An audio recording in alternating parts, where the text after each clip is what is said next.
Aujourd'hui, c'est le dernier jour. Par rapport à notre séminaire. Vous savez, le thème a été intitulé l'espérance de Jacques. Aujourd'hui, je vais essayer de parler sur les secrets par rapport à l'espérance pour contempler la gloire de Dieu, la gloire de Dieu. Mon texte de base, je vais parler rien que sur un verset que j'aimerais développer. Job chapitre 5. Je vais lire seulement un verset qui parle sur l'espérance. Au verset 16. La Bible dit ceci, l'espérance soutient le malheureux, mais l'iniquité ferme la bouche. C'est la parole du Seigneur. Amen. Ici, c'était un homme qui a vécu l'histoire. Par rapport à l'histoire qu'il avait vécue, parfois il y a une confusion. D'autres pensent que cet homme-là, il était un mythe. Mais je vais vous rassurer, c'était une réalité. Cet homme, c'est qu'il a vécu de Genèse jusqu'à l'Apocalypse, parfois. Il n'y a personne qui a connu cette histoire, ce moment difficile dans sa vie, à part Christ. Mais cet homme-là, ça nous sert aujourd'hui comme étant un exemple. Il s'appelle Jean. Cet homme, il était béni.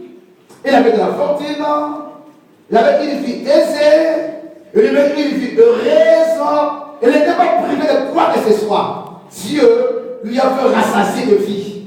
Il avait tout sauf rien. Il avait enfanté, il avait 10 enfants.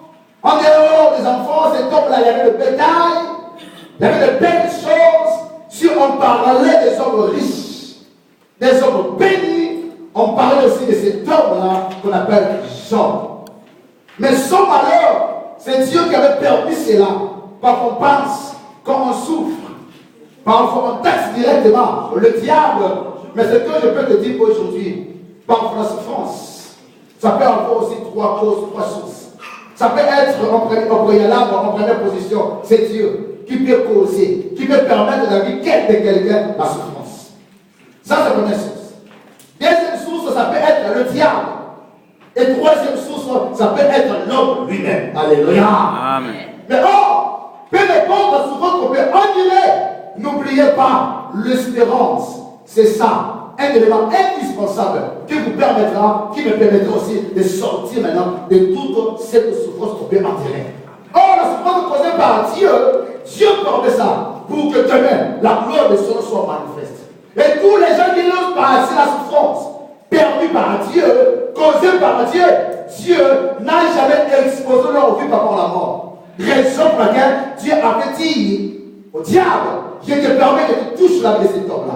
Touche à tout ce qui lui appartient, mais tu n'as pas le droit à toucher à son âme. Si Dieu permet la souffrance dans ta vie, ne pensez pas un jour mourir avec la souffrance-là. Mais Dieu finira à se glorifier dans cette souffrance-là. Amen. Raison pour laquelle Job a souffert. Dans sa souffrance-là, par conclusion, Dieu devait se confirmer. Pour confirmer, il est Dieu et il restera toujours Dieu. Amen. Mais la souffrance causée par le diable, cette souffrance-là, si toi tu es intègre juste droit dans ta vie, sache-le bien, la mort ne peut jamais te surprendre. Dieu le finira se lever par rapport à ta vie. Mais la souffrance causée par le diable, si toi, tu ne fais pas attention, tu ne crains pas Dieu, cette souffrance-là te ramènera à la mort. Mais trois, la souffrance causée par l'homme lui-même, cette souffrance-là est donnée par le péché. Mais si le péché te domine, si le péché t'engloute, tu vis dans un vie de péché, sache-le bien, elle va me dire, l'âme qui pêche, c'est celle-là qui mourra. Mais si tu souffres, à cause de ton péché, il y a seulement un secret de se repentir, de dire non avec le péché, de réconcilier avec Dieu, pour que Dieu puisse se défendre ta cause. Alléluia. Amen. Mais pourquoi Dieu nous a engagés par rapport à ces thèmes? Le secret de l'espérance pour accéder à la gloire. Vous savez, l'espérance, il y a des aspects de l'espérance. Il y a l'espérance personnelle de l'homme avec son Dieu. Il y a aussi l'espérance aussi collective. Nous tous, on peut espérer. Nous tous, on peut avoir l'espoir. Mais ce qui manque de différence devant le Seigneur, ce n'est pas l'espérance générale, collective, c'est que Dieu attend de toi une espérance personnelle. Pour que demain, Dieu se confirme dans ta vie.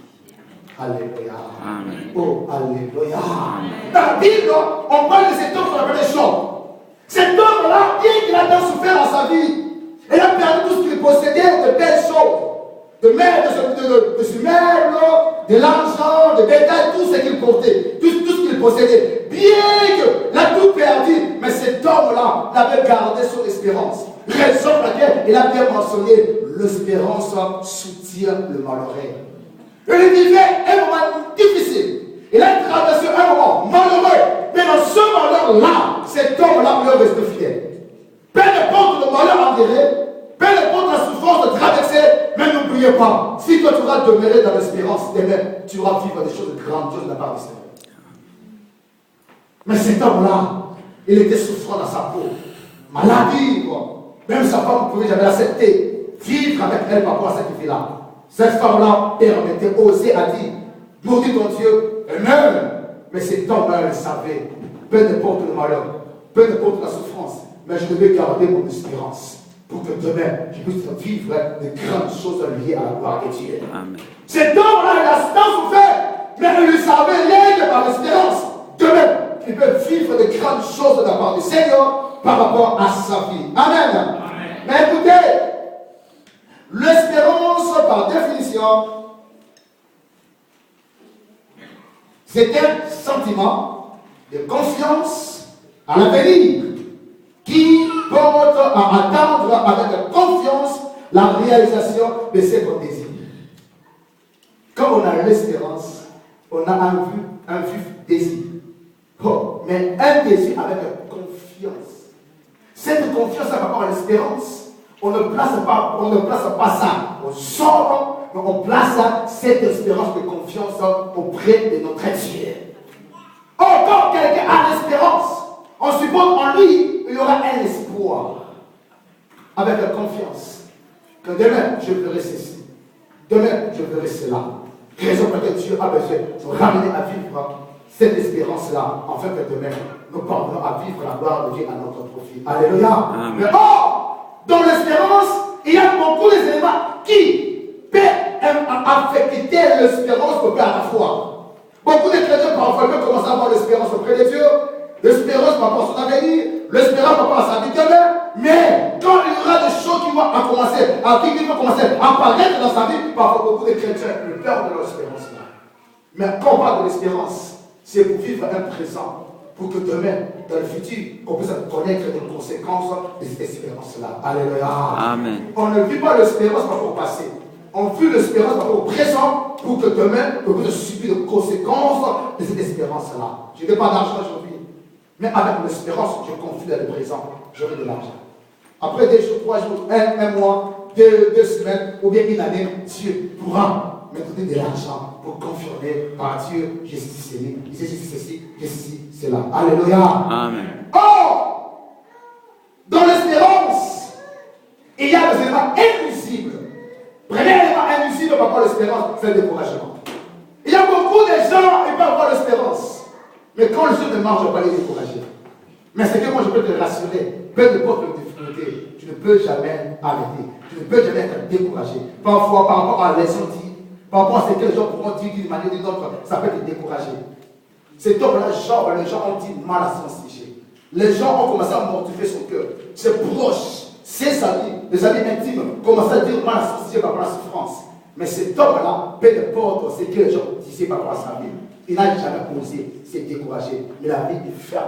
Espérance auprès de Dieu. Parce qu'il savait, dans l'espérance, j'aurai un soutien permanent. Non pas des sommes, mais un soutien de Dieu. Cet homme, il savait, comme la Bible nous déclare, mieux vaut chercher un refuge en l'éternel que de se confier aux sommes. Il le savait, bien que je traverse le malheur, mais si je m'appuie sur l'espérance là, demain, va me soutenir. En fait, que demain, je puisse vivre des grandes choses. Le découragement ne changera pas, quoi que ce soit dans ta vie. Mais si tu gardes l'espérance, demain, tu vas expérimenter des grandes choses de la part du Seigneur.